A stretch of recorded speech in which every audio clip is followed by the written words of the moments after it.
Mastery over your emotional state of being is a very integral part of this experience, part of this journey. And you are going to come up against things that are going to test and challenge and strengthen your resilience. And it's also going to expose the cracks. So, if your resilience is down here, that means that you are going to have to train your emotional state of being to get to a point where you are emotionally resilient, where you are not reacting at everything, where you can just take things as they come, not be in a desperate state of mind about things, not trying to push something to come into fruition. It doesn't happen that way. It doesn't happen that way. You cannot affect the outside. You can only affect the inside. So, trying to do that is just a futile attempt. You're wasting your energy. So, when you come up against these feelings, what you need to do is stop, take stock of what you're feeling, okay? And then you've got to do some work inside. You've got to work on what is it that you are attached to about this thing coming into existence, or whatever. You have to work on what is making you actually have this feeling of desperation or impatience or anxiety about your desired creation. Anxiety is never a good state of mind to be in when you're looking to create something that is to make your life better. And the same thing goes with, as I've stated recently, being mentally lazy. If you're trying to, first of all, master your game of life, okay, in this journey, and you're trying to get up higher on your frequency levels, there is no cliff notes. There's no cliff notes on this. And no other source player is responsible for summarizing and giving you those cliff notes. You cannot cheat on another person's test. You can't do it. You can't cheat on another source player's paper and expect that you are going to get the results that they get. It really, literally does not work that way. Because knowing, just having the knowledge of something is not the same as implementing it. If you don't implement it, you're not going to affect change. And this is something that you have to keep at.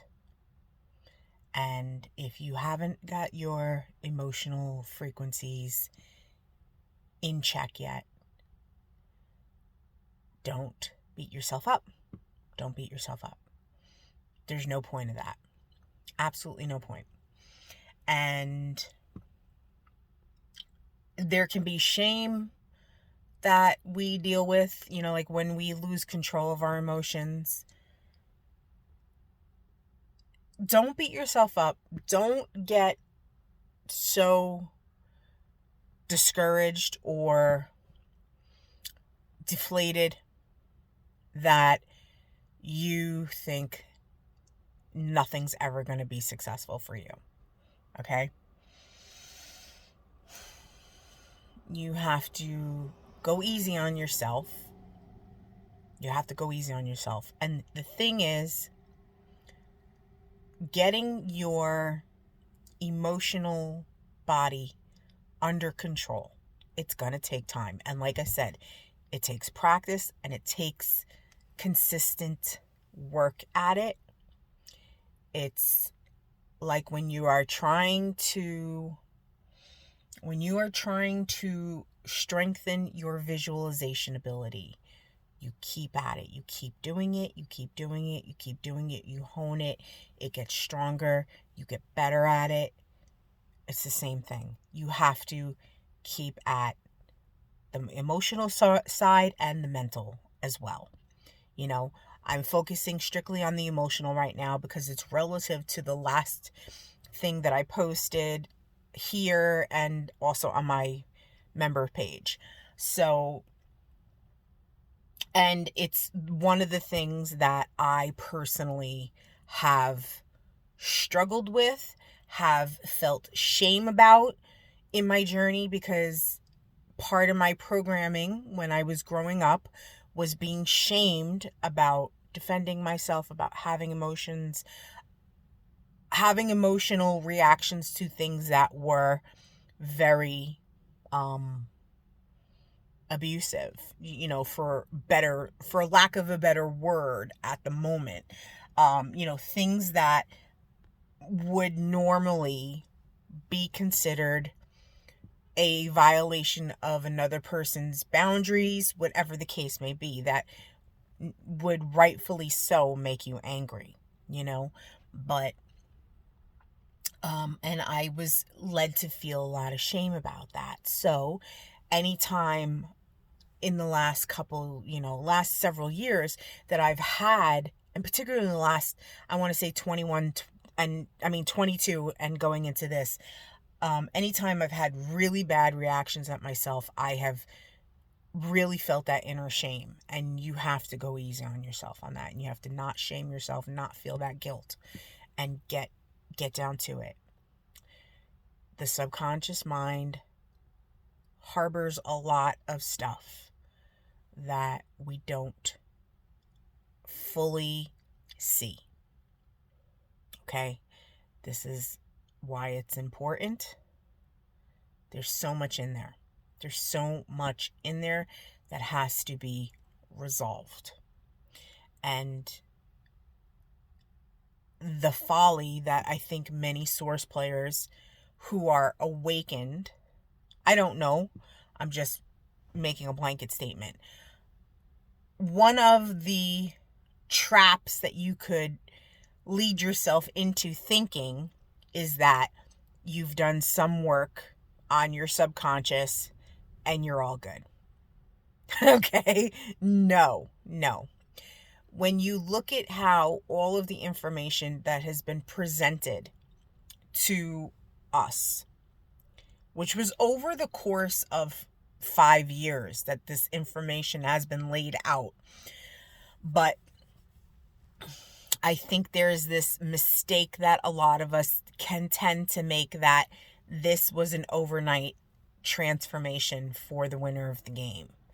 And it was not. And the experience has been very shortened for us due to her work, due to her hard work and struggle and push through and success. And that's what you have to remember. So you can get mad and frustrated and everything and throw your hands up in the air and get yourself in a state of depression, but you're not helping yourself. You're not helping yourself, okay? And you've got to figure out a way to work through those responses. And quite honestly, inner alchemy will greatly help you with that. And again, that's not something that you want to rush up and try to accomplish. You have to do inner distillation. You have to distill all the impurities in your subconscious. You just have to keep going at it. Piece by piece by piece by piece. It is a process. And you will get there, and it'll get better, and things will clear, and you will start to see, some results. You'll start to see your life changing. You'll start to see yourself changing. All right? Okay.